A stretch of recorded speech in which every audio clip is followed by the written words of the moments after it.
Enjoy Laughter in Paradise, the stand-up comedy series for the ages, shot live in beautiful locations with America's best comedians.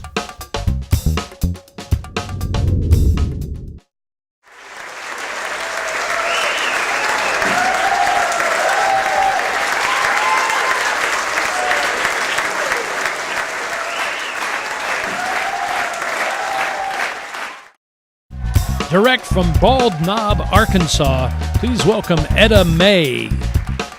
For my anniversary dinner, my husband actually took me to a very nice restaurant, very fancy ladies, and I'm not talking just a nice restaurant where you get a buzzer and wait. Oh, like I'm the only one that's ever eaten at an Applebee's. No, I'm talking a fancy restaurant, fancy French restaurant where you had to call ahead and make a reservation. Put your name in, hold your spot, kind of like tailgating. Okay?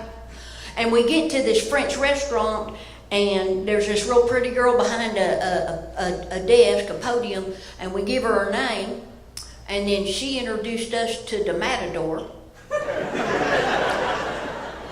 Now, he's the guy that takes you to your table. So as he's taking us to our table and we sit down, he goes, can I get you a glass of wine? And my husband said, glass? Heck, bring the whole box. We're gonna get this party started. All right? And then that Matador acted like he smelled something bad and he just walked off. And I said to my husband, did you fart?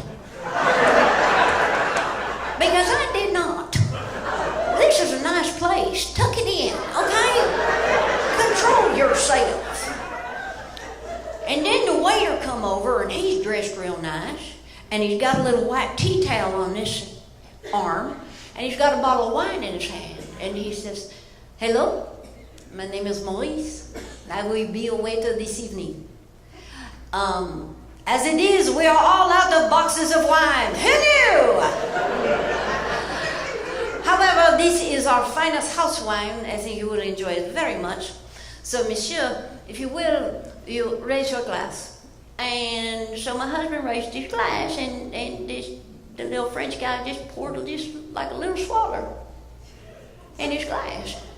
And my husband went,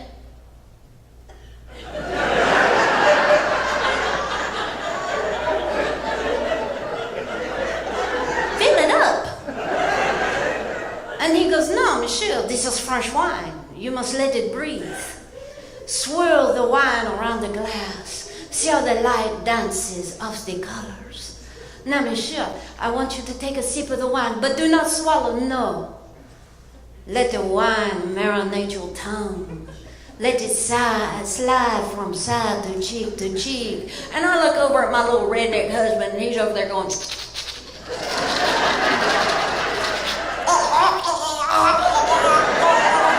No, monsieur, this is Listerine. This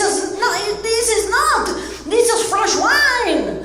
And I said, look, Pepe Le Pew, we're just trying to get our drink on. We could have had half a box done by now. That French wine can breathe in my stomach. Fill it up. Then he gives us the menus. Couldn't even read those. But then he tells us the chef special was chicken colored blue.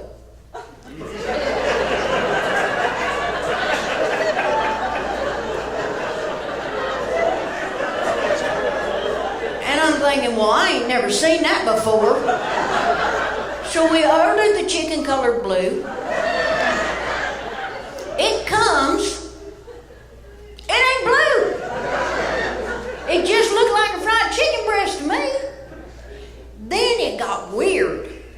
I cut into it, I take a bite. It's half chicken, half pig. Okay? Them Frenchies are crossbreeding animals in the back. We need to call the Humane Society or something. If I want chicken, I'll order chicken. If I want pig, I'll order pig. But I ain't eating no chick pig now. We took off out of there. Stole that bottle of wine. Let it breathe in the truck. We ended up about 6 blocks away at Earl's Gas and Sip, eating gas station chicken and tipping back a box of wine on the curb. And the great thing about it is, one of the pieces of chicken I bit into was blue. Yes. You know, when my husband gave me the Fitbit, I felt like he was insinuating that I've never tried to lose weight before. And girls, don't we try? Don't we try? Dang it. Any of you girls ever been on Weight Watchers? Applaud if you've done Weight Watchers. You've done Weight Watchers? Yes. Yes, you've done Weight Watchers. How many times? How many times? 3. Girlfriend, yes. I've been on Weight Watchers 3 times. And the 3rd time I joined Weight Watchers, I thought, you know what? If I could just have a great first week, you know, come out of that chute strong, that would motivate me to stay on the program. So the 3rd time I joined Weight Watchers, for my initial weigh-in, I wore ankle weights. No, you look it up online. I am the first woman in Weight Watcher history to lose 53 pounds in her first week. See, Weight Watchers nowadays works on points. And you get a certain number of points a day, like 36, 37 points. And then when you're done eating them points, supposedly you're done eating. That's where the program failed me. And different foods represents a different number of points, you see. Like, I don't know, like a Snickers would be, what, like 2,000 points? Where a whole truckload of broccoli just be a point. So one day I was sitting at a Waffle House,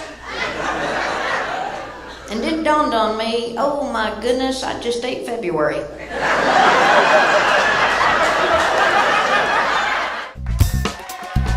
All the way from Middletown, Ohio, please welcome Jeffrey Jena. I've learned this recently. I need to update my 70s and 80s slang because it causes confusion between the communications with my son and myself. I'll give you an example. I'm up in that loft, the attic of our house the other day, and my wife says I got to get rid of some of my collections.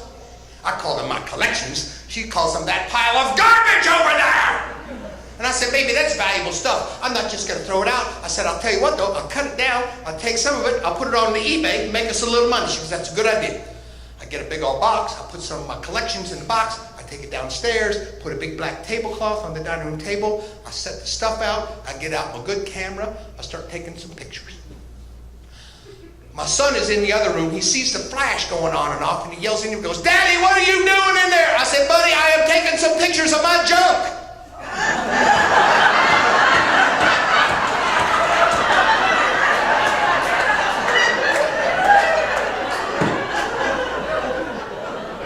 In the dining room? Where did you get an idea like that? Mommy told me to do it. She said she don't want my junk near her anymore. What are you going to do with them, Dad? I'm going to put them on the internet for people to look at.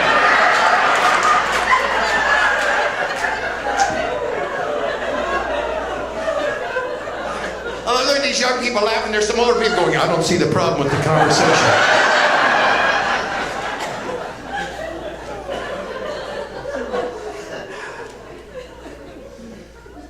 About this time of the show, a lot of people start to wonder, he's 66. I wonder how long he's been married. Almost 30 years. I wonder how old his wife is. I wonder if he married in some young chickie, you know. Maybe wife number 2 or 3, you know. Maybe he's like Grandpa Cradle Robber. Maybe that's his deal. My wife is 60. The next question I always get is like, why'd you guys wait so long to have kids? Sometimes that's not our decision. I'll tell you the whole story. 3 months after we were married, way back in 1989, my wife found out she had breast cancer. She went through almost 6 years of total treatment time. Partial mastectomy, lymphectomy, chemotherapy, radiation. A year to see if she was clear. She was not clear. Another operation, more chemo, more radiation. Another year to see if she was clear. At the end of that year, they found something in her blood work they call a tumor marker, which indicates there may still be cancer cells in her body. Another round of chemo, another round of radiation. Finally, after almost 6 years of total treatment time, the doctors at Hoag Hospital in Newport Beach, California, where we lived at the time, pronounced my wife cancer-free after 6 years. Thank you. But those brilliant doctors who saved my wife's life also told us that after all that chemo and all that radiation, we would never be able to have our own kids. So there we were in our mid-40s, going to adoption agencies, and let me tell my young friends something. You go to an adoption agency in your mid-40s, they think you're coming to volunteer. They don't view you as a prospective parent, but you know what? Sometimes God knows better than doctors or adoption agencies. So you can imagine when my wife, at the age of 43, found out she was pregnant for the first time, she was ecstatic. So my wife decided, I'm sorry, ladies, we agreed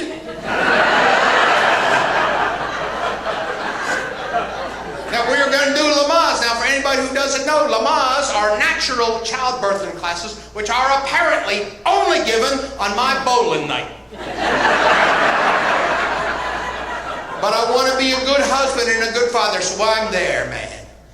8 Monday nights, 3 hours. I'm focusing, I'm breathing, I'm soothing, I'm coaching. Finally, the blessed day comes. Now, my wife, she's a little bit older, but you know what? She's a first-time mom. She don't know nothing. She gets that first contraction. She's like,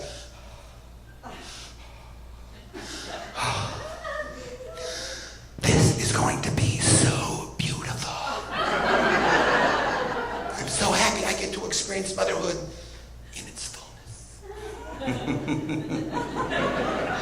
An hour later, we are back at the hospital, and my wife is in some serious labor difficulty. And guys, I will never, ever forget what my wife looked up from that bed and said to me at that moment. She looked at me and she said, "Hey, fat boy! Why don't you get off your backside, go find somebody that's got some good drugs and get him in here, let's move!" Or something like that. I may be paraphrasing just a little. But I let my Lamaze training kick in. I said, "No, focus. Listen to the soothing sound of my voice. You've been in labor for 1 hour. I went to 8 classes. 3 hours every class. You still owe me 23 hours of pay!" Now, any man here tonight who's ever been through this with his wife knows I said no such thing, did I, sir? Oh, that's what I wanted to say, but what actually came out of my mouth in that moment was, okay. And where we had our son was not a traditional hospital, it was a birthing center. I got to stay there the first night with my wife and son. The next morning, we're all together in the room having this amazing family bonding moment. All of a sudden, the door just kicks open, no knock, nothing. This woman comes right into the room, right over to the bed, grabs the blankets, whips the covers off my wife, starts grabbing my wife's breasts. Hey! Hey! She goes, "Relax, sir. I am a registered nurse. And I happen to be your lactation consultant. I'm seeing if the milk is available." "That's your job?" She goes, "Yeah, I make $32 an hour." Whoa! See, now why wasn't that option presented on career day back when I was in high school? Here he is, straight from Tampa, Florida, Happy Cole. And I believe this, all right? There's only 2 kind of moms in the whole world, 2, all right? There's a good mom and a violent mom. You ever see a mom get so mad at their children when they talk to them, their teeth don't move, just the lips go up and down? You ever see those moms? Put it down, put it down, put it down. I will shut your little butt right now. Put that back on the shelf and you get your little behind back over here. That's the good mom.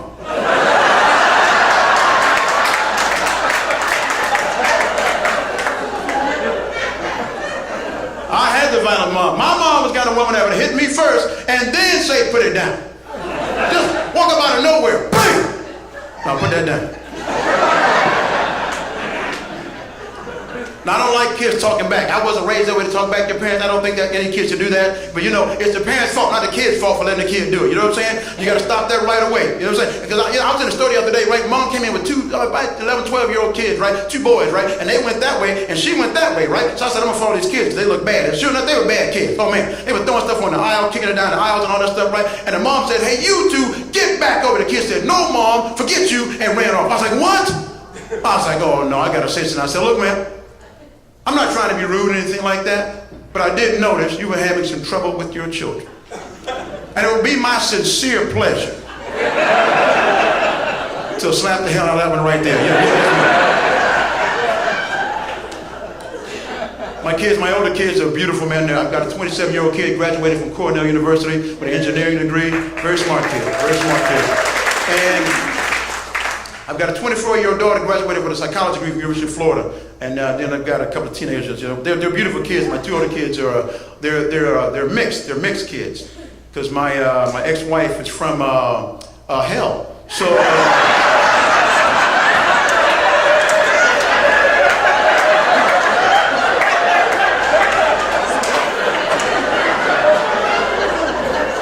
So my kids are half black and half possessed. I don't know what the hell. Just walking in the house and I'm talking to my son. How you doing, son? That's like your mama's language, huh?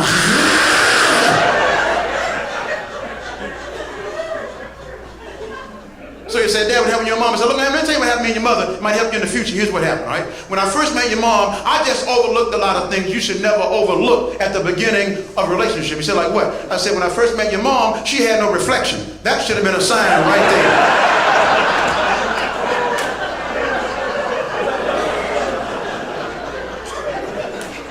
Every picture of my wedding album, all around nobody, just standing there by myself. You know what I'm saying? Just standing there. But you know, and it's not, like I said, it's not the kids' fault, it's our fault. They're bad. You know what I'm saying? Because we don't let them. And here's the other thing we do. You got to stop doing this, all right? Stop giving your kids so much stuff. They don't appreciate everything you give them. Too much stuff for Christmas, too much stuff for birthdays. You got to give back to giving gifts like my father did, all right? For my 9th birthday, my father gave me a bike, all right? For my 10th birthday, he gave me the front tire. And that's how you give a gift, all right? By the time he got to December, I was 22 years old. I couldn't even ride this thing. But it's not their fault, though. And I don't care what anybody says, and I'm a guy, and I would be the first to admit this, all right? Girls are always smarter than boys. Always. Always. It's like, you know what I'm saying? Hey, yeah, you can try if you want to, but it's the truth. Girls are always smarter than boys, you know what I'm saying? And I don't know why that is. You know, because boys, when they're between the ages of like 2 and 11, they have no common sense. They're just stupid. I don't get that at all. Oh my God, my son, you know, and you ask a boy 11 years old a simple question, you get the goofiest answer you ever heard in your life. Simple question, how was your day at school? How was school today, son? It was good. Well, did you have a good day? Yes, I did. What are you going to do now? I'm going to go to my room and dig in my butt and my nose. No common sense. My son said, Dad, let me ask you a question. I said, go ahead, son. He said, why does our dog never leave the yard? I said, here's why, son. We have a thing called the invisible fence. Dog wears a collar, got things in the ground. Dog walks over those things, get a dog a little shock. The dog knows right now to go the direction. 5, 6, dog say, hey, I got it. I need to go that way. Now, my son, at 11 years old, did not comprehend what I told him. So this kid decided he wanted to try the collar for himself. As a parent, you would normally say, don't do that, but I thought, oh, put it on. That'll be funny. Go ahead and put it on. Yeah, put it on. Yeah. And my son put it on, and Dad, watch this. So you got to tell me to watch him. I went on this for 8 years. Go ahead, right? He ran full speed. Hey, Dad. Oh, my God. And he fell on the floor. He was still shaking. I didn't want to touch him, so I got a stick. Are you all right? Are you all right? And the dog was behind the car. That boy's an idiot. Look at that boy there. I did that 7 times yesterday. That boy's an idiot right there. But little girls, oh, my God, so smart at an early age. They develop so quickly, you know what I'm saying? The skills and the language, and they use big words all the time. It's amazing to see them, because I have 2 daughters too, right? And it's you know, and it's a beautiful thing. And they always look better than little boys, you know what I'm saying? The clothes always match better than little boys, you know what I'm saying? They got the pink shoes and the blue shoes and the pink blues and the pillows and the pink pillows and the pink room and the blue room and American Girl doll, yada, yada, yada, yada. All this stuff, right? Here's the problem with little girls. When they talk, they never shut up. Never. Oh my God. Hey honey, how was your day? And then Mary says, hey, shut up, good Lord.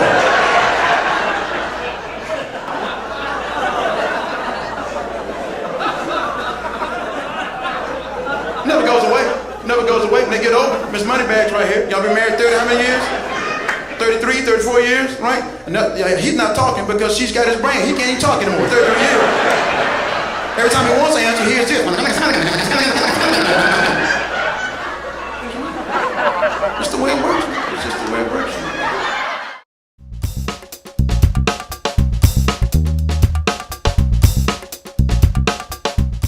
I love doing comedy because it's like a mini vacation for your mind. You get to go watch comedy and forget about your problems. And also, I couldn't keep a job. I got fired from everything else I tried to do.